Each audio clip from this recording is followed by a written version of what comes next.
Hello guys, welcome back to my channel. I hope आप सबकी तैयारी काफ़ी अच्छे से चल रही होगी। तो हमारा एग्ज़ाम 29 मई को ईसीजीसी पीओ का है और काफ़ी सारे लोगों की तैयारी काफ़ी अच्छे से चल रही है। लेकिन कुछ लोगों ने ये बोला है कि अभी उनका जनरल अवेयरनेस का सेक्शन कंप्लीट नहीं हुआ है, या वो मतलब तब से जनवरी से नहीं कर रहे थे तैयारी, या फिर उन्होंने बीच में नहीं किया और वो अब टेंशन में है कि वो क्या करें। तो उनके लिए देखो क्या करना है। आपका जो ईसीजीसी पीओ में है, वो जो रीसेंट मंथ के क्वेश्चन ज़्यादा पूछते हैं, जैसे अप्रैल, मार्च, फेब, ठीक है, दिसंबर के थोड़े कम पूछेगा। रीसेंट जो मंथ के जो हैं वो ज़्यादा पूछेगा।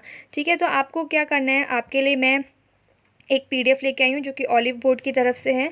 उसमें क्या है, आपको जनवरी से लेके अप्रैल तक की जितनी भी मतलब आपकी न्यूज़ हैं, वो पूरी एक मर्ज फॉर्म में एक पीडीएफ में आपको प्रोवाइड की हैं। ठीक है, तो मैं आपको उसको दिखा देती हूँ कि उसमें किस तरीके से आपको कंटेंट दिया है। तो ऑलिव बोर्ड की तरफ से ये एक बोल्ट यहाँ पर मंथली करंट अफेयर्स का है। ठीक है, इसमें जनवरी से लेके अप्रैल तक की जितनी भी क्वेश्चन, जितनी भी कंटेंट है, जितनी भी न्यूज़ेज़ हैं, वो यहाँ पर मर्ज की गई हैं। तो आप यहाँ पर देख सकते हो 279 पेजेस की यहाँ पर ये पीडीएफ है, जिसमें से कुछ पेजेस तो एक्स्ट्रा होते हैं, बाकी आप लगा सकते हो 250 पेजेस की ये मतलब यहाँ पर लगभग पीडीएफ है। तो सबसे पहले देखो यहाँ पर इसमें जनवरी दिया है, जनवरी का सबसे पहले दिया है। उसमें आपको यहाँ पर टेबल ऑफ कंटेंट भी दे दिया है कि बैंकिंग का है, उसके बाद इकोनॉमी है, नेशनल इंटरनेशनल। तो अब देखो ये जो पीडीएफ है, इसमें पूरा यहाँ से आपका जनवरी से लेके अप्रैल तक का है और हमारे पास 5 डेज़ है। ठीक है, 5 डेज़ में 250 पेज निपटाना कोई ज़्यादा बड़ी बात नहीं है, आराम से हो सकता है। लेकिन अगर आपको फिर भी ये ज़्यादा लग रही है, तो मैं आपको इंपॉर्टेंट इसमें से टॉपिक्स बता दे रही हूँ टेबल ऑफ कंटेंट में से, कि आप अगर इतना भी तैयार कर लोगे तो आप आराम से 20 से मतलब 20 मार्क्स तो अच्छे से फेच कर लोगे, आई थिंक। क्योंकि अगर आपने जीए नहीं पढ़ी तो जाहिर सी बात है, आपने क्या बोलते हैं वहाँ पर दूसरे जो सब्जेक्ट्स हैं उनमें अपना अच्छा स्कोप, अच्छा अपने आप को स्ट्रॉन्ग बनाया होगा, तभी आपने जीए को लास्ट के लिए छोड़ दिया। ठीक है, तो और जिसने जीए पढ़ी है तो वो इससे रिवाइज भी कर सकता है। तो मैं आपको बता देती हूँ कि इसमें से टॉपिक कौन कौन से इंपॉर्टेंट है, अगर आपके पास कम टाइम है तो आप क्या क्या पढ़ सकते हो। ठीक है, देखो स्टार्टिंग के जो दो टॉपिक है आपके बैंकिंग और finance, banking finance and economy, ये तो बहुत ही ज़्यादा इंपॉर्टेंट है, ये आपको पढ़ने हैं, क्योंकि बैंकिंग फाइनेंस और इकोनॉमी से आपके क्वेश्चंस आते ही आते हैं। ठीक है, उसके बाद नेशनल इंटरनेशनल दोनों पढ़ेंगे आप। उसके बाद आपका यहाँ पर स्पोर्ट्स, ठीक है, स्पोर्ट्स के बाद आप यहाँ पर अपॉइंटमेंट्स पढ़ेंगे। एग्रीमेंट स्कीम्स अगर छोड़ भी देंगे तब भी कोई बात नहीं है, अपॉइंटमेंट्स पढ़ लेंगे। अपॉइंटमेंट्स के बाद अवार्ड्स पढ़ेंगे। अवार्ड्स के बाद आप जो है इंपॉर्टेंट डेज पढ़ लेंगे। ठीक है, इंपॉर्टेंट डेज के बाद समिट्स एंड कॉन्फ्रेंसेस, ठीक है, इंपॉर्टेंट है। साइंस एंड टेक को एक बार के लिए आप छोड़ भी देंगे तब भी कोई बात नहीं है। उसके बाद बुक्स एंड ऑथर्स पढ़ लीजिएगा, इंपॉर्टेंट है। इंश्योरेंस का जो आपका यहाँ पर दे रखा है वो भी बहुत इंपॉर्टेंट है, वो पढ़िएगा।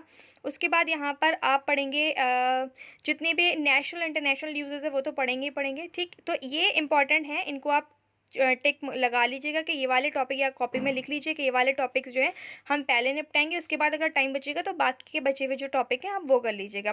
ठीक है, तो इसी तरीके से टेबल ऑफ कंटेंट हर उसमें दे रखा है। ये अभी आपका जनवरी है, इसके नीचे नीचे जब आप थोड़ा, जब ये खत्म हो जाएगा, यानी कि यहाँ से 63 पेज जब यहाँ पर ख़त्म हो जाएगा, उसके बाद आपको मिलेगा फेब का, फिर अप्रैल, फिर मार्च का, फिर अप्रैल का। तो आप इस तरीके से करिएगा, आप अप्रैल से स्टार्ट कीजिए, फिर फेब पे जाइए, फिर मार्च पे जाइए और फिर जनवरी पे जाइए। ये जो इंपॉर्टेंट टॉपिक्स मैंने बताए थे पहले उनको कवर कीजिए।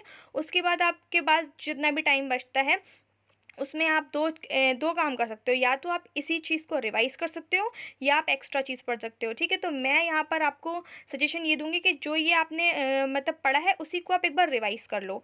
ठीक है, तो वो ज़्यादा इफ़ेक्टिव रहेगा रेदर देन मतलब आप जो थोड़े से लेस मतलब यहाँ पर इंपॉर्टेंट टॉपिक है उन पे फोकस करने के बजाय जो इंपॉर्टेंट टॉपिक्स हैं उन पे ज़्यादा फोकस कर लो और उनको 2 बार कवर कर लो, और ये बहुत अच्छे से हो जाएगा। ज़्यादा टाइम नहीं लगता है अगर आप आराम से लेकर बैठते हो। ठीक है, तो आई डोंट थिंक सो कि बहुत ज़्यादा टाइम लगने वाला है, क्योंकि अगर आपने इतने दिनों से नहीं किया तो अब आप कर सकते हो।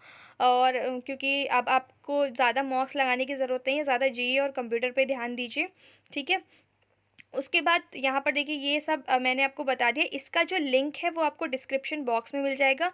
लिंक पर जैसे ही आप क्लिक करोगे आप ऑलिव बोर्ड की इस इंटरफेस पे पहुँच जाओगे। उसमें आपको क्या करना होगा, पहले या तो आपको रजिस्टर करना होगा या आपको लॉगिन करना होगा। ठीक है, तो अगर आप रजिस्टर्ड हैं पहले से तो आपकी जो आईडी है उसी से लॉगिन कीजिएगा, और अगर नहीं है तो आपको पहले रजिस्टर करना होगा। रजिस्टर करने के बाद क्या करेंगे, आपके पास एक इंटरफेस खुलेगा जिसमें लिखा होगा click here to download the PDF। तो जैसे ही आप क्लिक हेयर पे क्लिक करोगे उसके बाद आपको ये PDF मिल जाएगी। लास्ट टाइम जो मैंने बताया था तो काफ़ी सारे लोगों को PDF डाउनलोड नहीं हो पाई थी, बट आई होप कि इस बार डाउनलोड हो जाएगी। ठीक है, all the best for your exam, और अच्छे से GA प्रिपेयर कर लीजिए क्योंकि इसकी भी कट ऑफ मिनिमम जाती है, तो आपको लगभग 5 से 6 मार्क्स तो गेन करने ही होंगे।